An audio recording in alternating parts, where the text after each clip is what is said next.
Okay, so Julianne, you represent a lot more than just sort of one continent. You're spanning a lot. How will the Green Label project affect your society? How will the Green Label project affect you? Well, first and foremostly, I'm Nigerian. So I was born in Nigeria, but came here when I was 6. So I grew up like this is my country as well. But I have a very strong connection with Nigeria because obviously that's my motherland. I think it's important to raise awareness about what's going on in Nigeria because it's a shame. Like, Nigeria isn't where it should be. For example, like, we're one of the world's biggest exporters of oil, and we started exporting oil with the likes of Norway, and you can't even compare Norway to Nigeria now. I think it's slightly patronizing that we're still begging for light and water and all the necessities of life. But yeah, I think it's important that we do raise awareness, especially among youngst people and stuff. What I would really ask the Green Label Project to do is to approach people's mindset towards corruption more, because I think that's what the biggest problem with Nigeria is. The appropriation of funds by our supposed politicians and leaders and stuff. That's what's stopped our development. And I think that starts with the grassroots. Like, if you speak to a lot of Nigerian people's attitudes towards money is not positive. So that should be your number one aim, I think, personally. Okay, so we've sort of heard about what's wrong with the country, how we can improve it, how Green Label Project will hope to improve it and its impact upon the people there and in the wider world. So is there hope for Nigeria? Is there a place where this is aiming at utopia? I know we were discussing this, that the idea of a utopia in politics is very controversial, but is there something we're looking for? Is there hope for Nigeria? I'm very optimistic about this. Yes, there is more than hope for Nigeria. Nigeria can only go forward right now because we've hit rock bottom. It can only go forward. First of all, we have that unity. It's not so strong, but it's still there. I think we have the platform for change. We just need people to actually stand on that platform and actually get their voices heard. I think this is where the Green Label Project will actually come out and try to push for that change. I don't think the situation is as rosy as Sharon is painting out to be. I mean, we're forgetting that 40 years ago there was a civil war in Nigeria that permanently scarred ethnic relations forever. First of all, we come from an affluent younger generation, so we are less likely to hate each other based on race, purely because we're not hungry. I mean, but the vast majority of people in Nigeria are hungry. They're poor. They're living on less than $2 a day. Okay, in terms of like this argument about you saying that it's because we're affluent and we don't, that's why we don't see the divide. I would agree with you to a certain extent, because I was actually in Jos during the period when there was clashes, like before and after. So I was like in the in-between stage, and you can sense the animosity. You can sense the tension in. You can sense the tension. It's like it's a tense environment. As beautiful as it was there, like it was really tense. Like you had obviously the Hausa people, who are the Muslims in the north. They were more of the farmers and the cow herders and stuff. So they were the poorer people, and the more affluent people in Jos were the Christians that were owning the shops and working in the banks and stuff like that. And obviously, like I heard that when I was there was a little clash, a mini clash, and it was over somebody stole pepper, and the person that stole the pepper was a Christian boy and stole it from a Hausa man's. Like it's something really ridiculous like that. And if Nigeria's not careful, we're going to get loads of stuff like that happen, like little pockets of like just religious tensions just exploding everywhere. And it may not necessarily be about religion, but people always use that. Like with the whole Biafra war, it wasn't necessarily about, because you're an Igbo man, I'm an Hausa man, I'm a Yoruba man. It wasn't interesting. It all comes down to lack of food, lack of money. I think that's the basis. And until we solve like, I'm going to go back to corruption again. Until about how certain people are having the money at certain pockets, certain groups seem to hold all the money. Until we solve that, we're going to have these tensions that it's going to make it seem like there isn't hope for Nigeria. Though I do think there's hope for Nigeria. Just for the fact we're having talks like this, that means there's hope for Nigeria.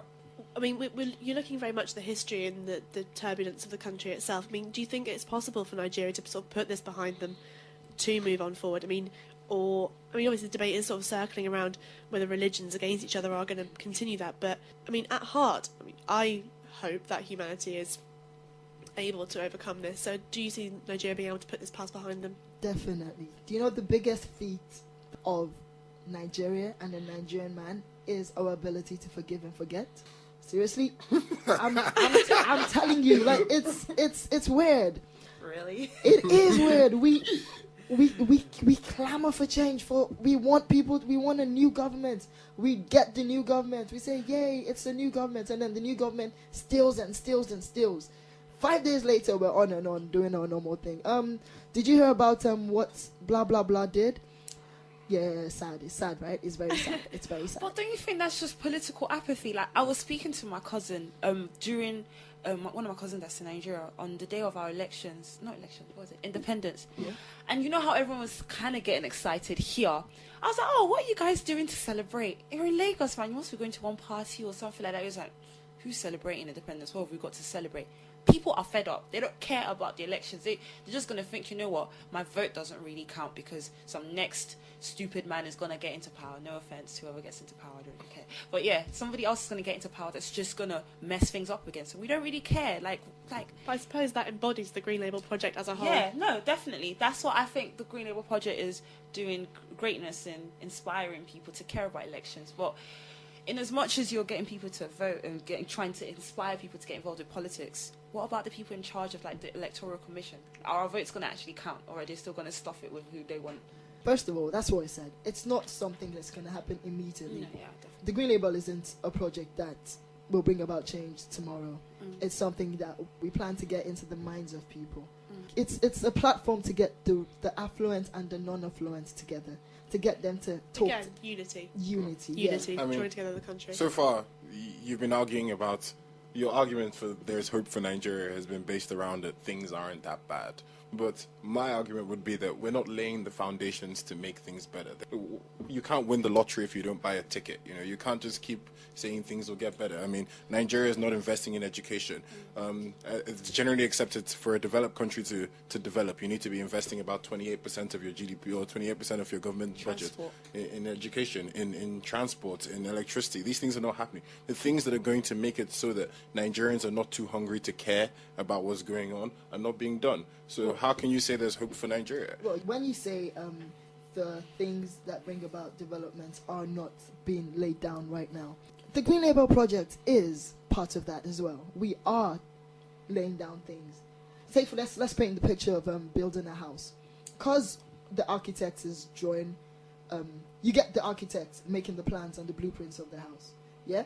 At that stage, you don't believe anything is going to happen because let's face it, it's in writing. You only believe that things are changing when you see the builders working on the house.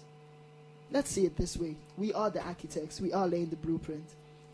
So now we're coming to sort of the end of the podcast, and I'd like to get a bit more of a profile on Julianne. So, boys, have you got any questions you'd like to ask? First of all, Julianne, let's get to know about you. I mean, if you had to define your own political views, what would you define it as?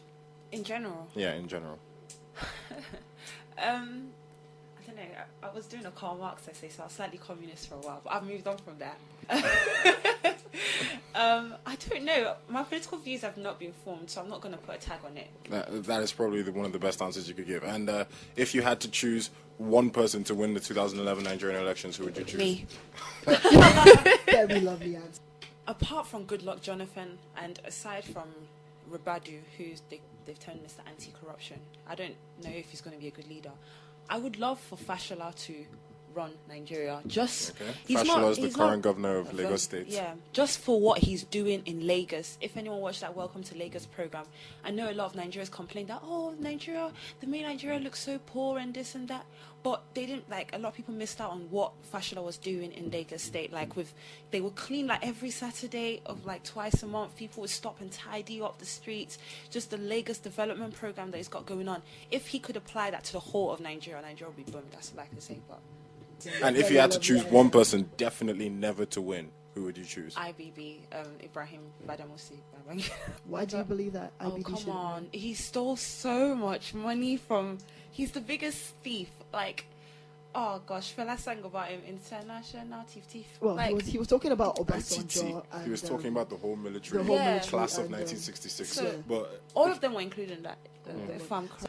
Very quickly, what would you like for the Green Label podcast to discuss if you had to raise an issue for next week? Who would you suggest? would Nigeria ever have a female president? I think that's quite important. Would I just plug some ACS stuff? Please, by all means, tell us what ACS is doing. ACS is doing a lot of things this year. 2 weeks' time, we have our Christmas ball, which is taking place on Sunday the 5th of December at Mumbai Lounge from 7 p.m. to 3 a.m. Going to have DJ Jed 104, York's finest hip-hop and R&B DJ. We're also going to be involved with the Fusion Fashion Dance Show next year.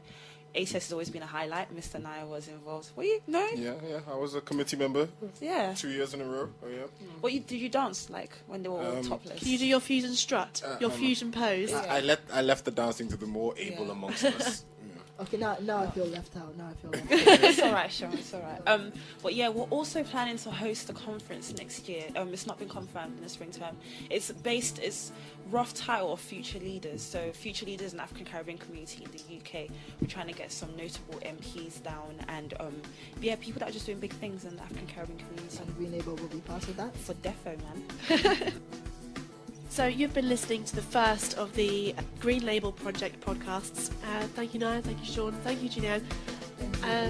I've been Helen. This has been the Green Label podcast, Changing Nigeria Together.